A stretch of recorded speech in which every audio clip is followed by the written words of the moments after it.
Welcome students. In today's lecture, we will see the classification of chemical reaction. As in the earlier lecture, we have discussed the different that is the terms involved in chemical industry and what are that terms that are HR, R&D and safety measures. And in today's lecture, we have to see the classification of chemical reaction.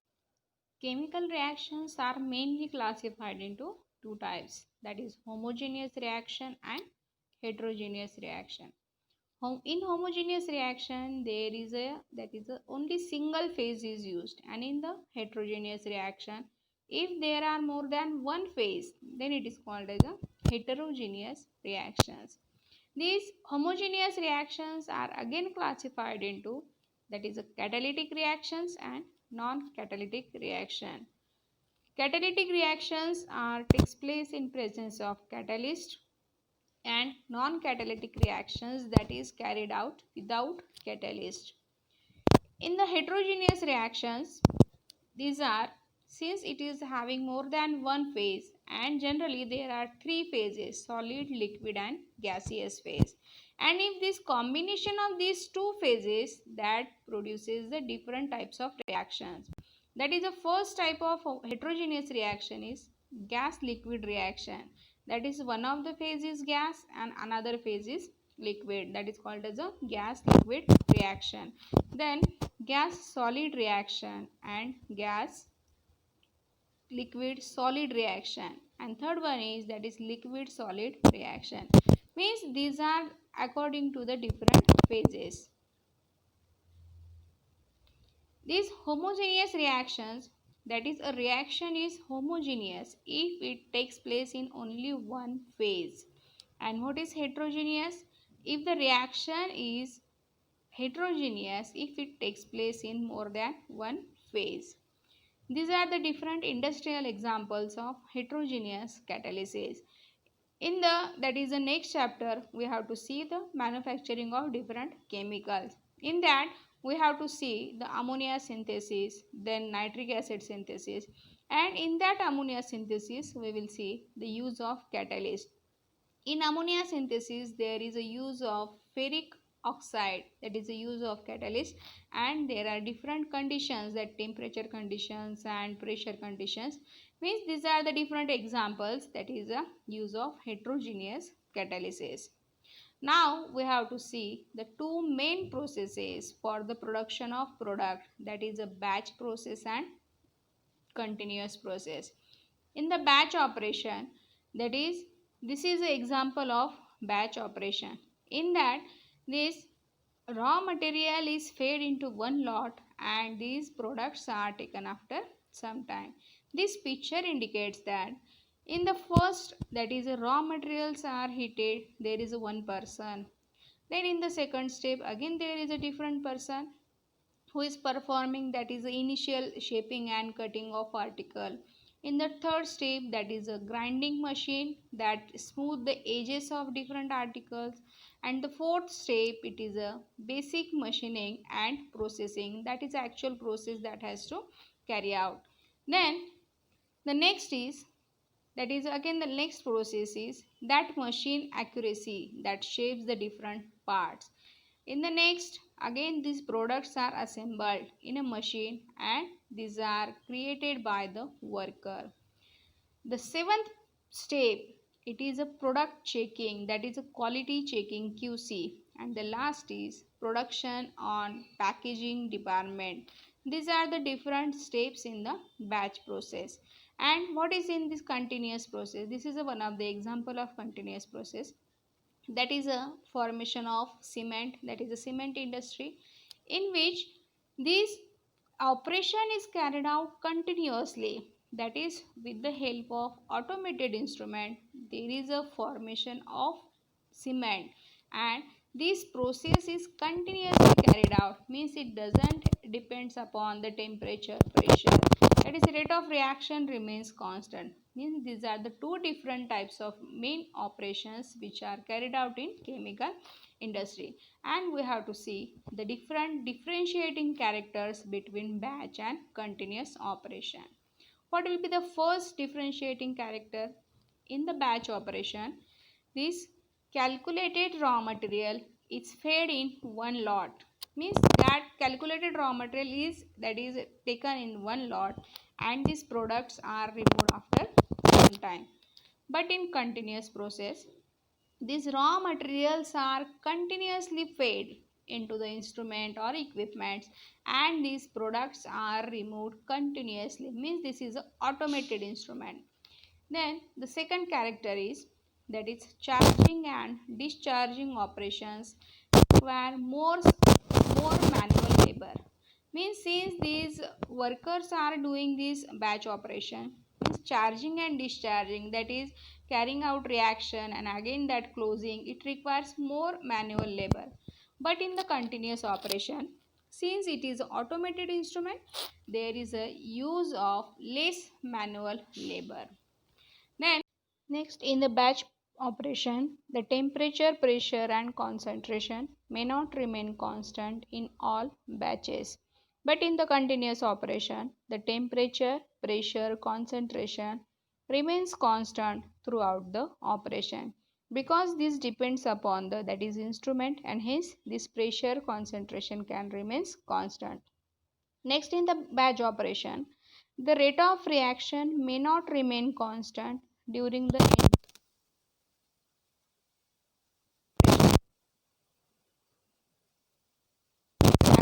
remains constant.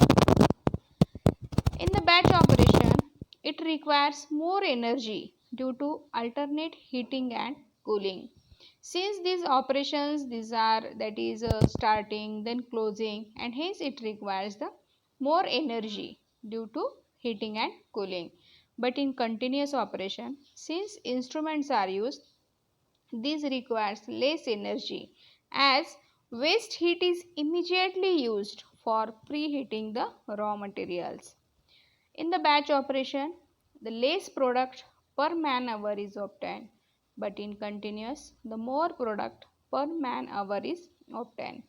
Quality control is difficult in batch operation, because in this batch operation there are different batches, that is depends upon the quality as well as the awareness of the different employee, hence the quality is difficult. But in the continuous operation, due to instruments, this high quality control is obtained. Then in batch operation, it requires much smaller and less expensive equipment. But in continuous operation, it requires much good quality and more expensive equipment. Batch process is less profitable, but continuous operation it is a more profitable. This is the most important point, that is a difference between batch and continuous operation. Now we will see what is industrial chemical reactions.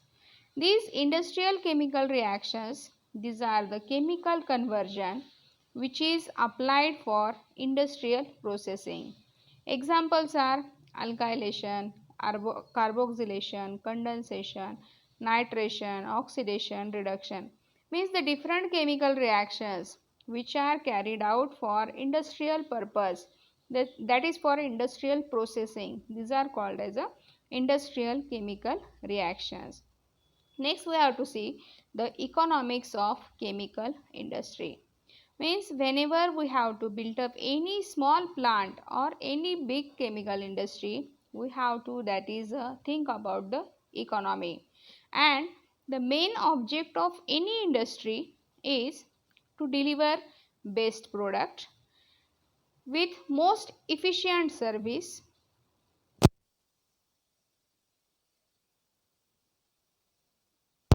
The main object of any industry is to deliver a best product with most efficient service at lowest price to consumers and having some profit to industry. The percentage profit is equal to net profit divided by cost price into 100. And what are the economic factors? These are the first is capital investment, that is the main investment, and this investment it includes building, then chemical plant, then raw materials, equipment and storage facility.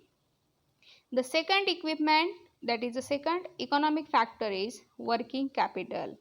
This working capital, it includes the cost of maintenance, then testing of raw materials, products, and is there any repair in the different instrument that involves in the working capital. Next to that is a manufacturing cost.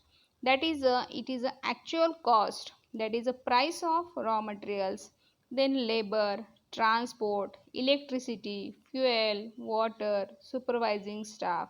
That is a cost or the salary of all these, that is again related with the economy. These are the three important economic factors. In addition to this, the proper location of chemical plant is mainly, that is determined by the availability of raw materials, then market facilities.